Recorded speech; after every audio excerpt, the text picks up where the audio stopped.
Mob শব্দটা কি, এর দ্বারা কী বোঝায়, আর মব আসলে পজিটিভ নাকি নেগেটিভ, মব ভালো নাই খারাপ, এগুলো নিয়ে আসলে হিউজ কথাবার্তা আছে।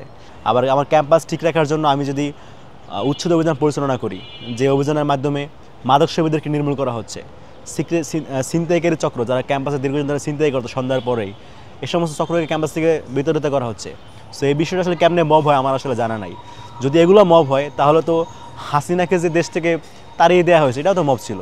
তা আমরা যে কাজগুলো মিললে করতেছি এগুলো আসলে আমাদের শিক্ষার্থীদের দীর্ঘদিনের প্রাণের দাবি। সো তাদের দাবি যখন আমরা বাস্তবায়ন করতেছি তারা আসলে আমাদের প্রতি বেশ সাপোর্টিভ, তারা বেশ খুশি আমাদের কার্যক্রমে। কারণ আপনারা দেখবেন যে আমাদের ঢাকা বিশ্ববিদ্যালয়ের ক্যাম্পাসটা আগে যেরকম ছিল, আজকে থেকে 1-1.5 মাস আগে ডাকসুর উচ্ছেদ অভিযান পরিচালনা শুরু করার আগ থেকে আপনি দেখতেন যে আমাদের ফুলা রোডে কিন্তু অহরহ বহিরাগত কাপড়রা বসে থেকে পরিবেশ নষ্ট করতেন। আপনি দেখতেন মেট্রো এলাকার নিচ বা অন্যান্য বিভিন্ন এলাকায় প্রকাশ্যে মাদক সেবন চলতো। ভবঘুরে পাগলদের আড্ডা ছিল ঢাকা বিশ্ববিদ্যালয়। এখানকার এদের দ্বারা আমাদের মেয়ে শিক্ষার্থীরা প্রায় সময় হ্যারাসমেন্টের শিকার হতো, রিক্সাওয়ালাদের দ্বারা হ্যারাসমেন্টের শিকার হতো। তো এইসব জায়গা থেকে যখন আমরা কাজ করতেছি এগুলো নির্মূল করার জন্য, তো শিক্ষার্থীরা তো এটাই মূলত চেয়েছিল। তারা চেয়েছিল একটা সেফ ক্যাম্পাস যেখানে কোনো ধরনের হ্যারাসমেন্টের ঘটনা ঘটবে না, যেখানে মাদক সেবন হবে না। তো ওই জায়গা থেকে শিক্ষার্থীরা আমাদের প্রতি বেশ খুশি এবং তারা আমাদেরকে আরও বেশি উৎসাহ দিচ্ছে যাতে করে এভাবে করে পুরো ক্যাম্পাসের পরিবেশটা আমরা ঠিক করতে পারি। 3 আগস্ট যখন হাসিনা সারা দেশে ম্যাস কিলিং চালাচ্ছে, এরকম একটা সময়ে ঢাকা বিশ্ববিদ্যালয়ের মাটিতে খুনি হাসিনার নামে স্লোগান দিয়েছে রুহুল আমিন।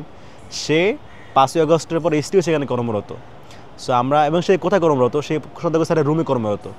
তো আমরা স্যারকে বারবার বলেছিলাম, লিখিতভাবে বলেছি, মৌখিকভাবে বলেছি স্যারকে সরান, এত স্পষ্ট ফেসিবাদের দোষর, এবং তার সমস্ত প্রমাণাদি তথ্য, ভিডিও, ছবি সব কিছু তাকে দেখানো হয়েছে।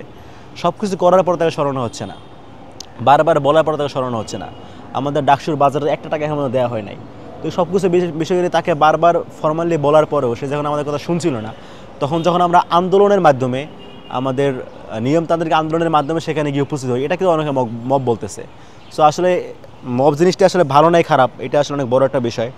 আবার আমার ক্যাম্পাস ঠিক রাখার জন্য আমি যদি উচ্ছেদ অভিযান পরিচালনা করি, যে অভিযানের মাধ্যমে মাদক সেবীদেরকে নির্মূল করা হচ্ছে, ছিনতাইকারী চক্র যারা ক্যাম্পাসে দীর্ঘদিন ধরে ছিনতাই করতো সন্ধ্যার পরেই, এই সমস্ত চক্রকে ক্যাম্পাস থেকে বিতাড়িত করা হচ্ছে। সো এই বিষয়টা আসলে কেমনে মব হয় আমার আসলে জানা নাই। যদি এগুলো মব হয় তাহলে তো হাসিনাকে যে দেশ থেকে তাড়িয়ে দেওয়া হয়েছে এটাও তো মব ছিল। এই যে সারা দেশে যে আন্দোলন করা হয়েছে, এত জানমালে ক্ষয়ক্ষতি হয়েছে, তো এগুলো তাহলে মব ছিল। দেখুন, লোক দেখানো বা কটু কথা বলা, সমালোচনা করা, এগুলো আসলে তারাই করতেছে যারা আসলে ক্যাম্পাসের পরিবেশ ঠিক রাখতে চায় না। যে অভিযান পরিচালিত হচ্ছে এগুলো আসলে ডাকসুর কোনো অভিযান না, এইগুলো হচ্ছে আমাদের বিশ্ববিদ্যালয় প্রশাসনের একটা নিয়মিত কাজের অংশ। আপনি দেখবেন বিশ্ববিদ্যালয়ের প্রশাসন কিন্তু প্রতিদিনই তারা আমাদের প্রক্রিয়া টিমের গাড়ি আছে, সেই গাড়ি নিয়ে পুরো বিশ্ববিদ্যালয় পরিদর্শন করে, যেখানে যত সমস্যা আছে, অবৈধ দোকান আছে, মাদক সেবী বাবুগুলোদেরকে পায়, তাদেরকে বাইরে বের করে দেয়। সো ডাকসু হওয়ার পর থেকে মেনলি আমরা তাদের সাথে সমন্বয় করতেছি, যেহেতু এটা হচ্ছে শিক্ষার্থীর অধিকারের প্রশ্ন, ক্যাম্পাস সেফ রাখা, সেজন্য আমাদের অধিকার নিশ্চিত করার জন্য ডাকসুর পক্ষ থেকে আমরা সমন্বয় করতেছি যাতে করে কাজগুলো ঠিকমতো হয়, তদারকি করতেছি। এটা আসলে লোক দেখানোর কোনো বিষয় না, এবং এই অভিযান কন্টিনিউয়াসলি চলবে। তবে একটা বিষয় কি, আমরাও খুব ভালো মতো জানি যে এই যে অভিযানগুলো পরিচালিত হচ্ছে, ভবগুলোদেরকে বের করে দেওয়া হচ্ছে, এরা আবার ঠিকই সন্ধ্যা পরে আবার চলে আসবে, বা যেই দোকান উঠিয়ে দেওয়া হয়েছে এই তদারকি না করলে এরা আবার ঠিকই আবার চলে আসবে। সো এই জন্য আমরা আসলে এরকম অভিযান দিয়ে আসলে কাজ হবে না, আমরা আসলে একটা পার্মানেন্ট সলিউশন করবো আর কি, সেই চিন্তা আমাদের আছে। আমার পরিকল্পনা হচ্ছে আমি আমার পুরো ঢাকা বিশ্ববিদ্যালয় এরিয়াটাকে একদম যেসব জায়গাতে ক্যাম্পাসে ঢোকা যায় এই প্রত্যেকটা জায়গায় আমি নিরাপত্তা প্রহরী রাখবো। তারা ক্যাম্পাসে ফিল্টার করে মানুষকে ঢুকিয়ে দেবে।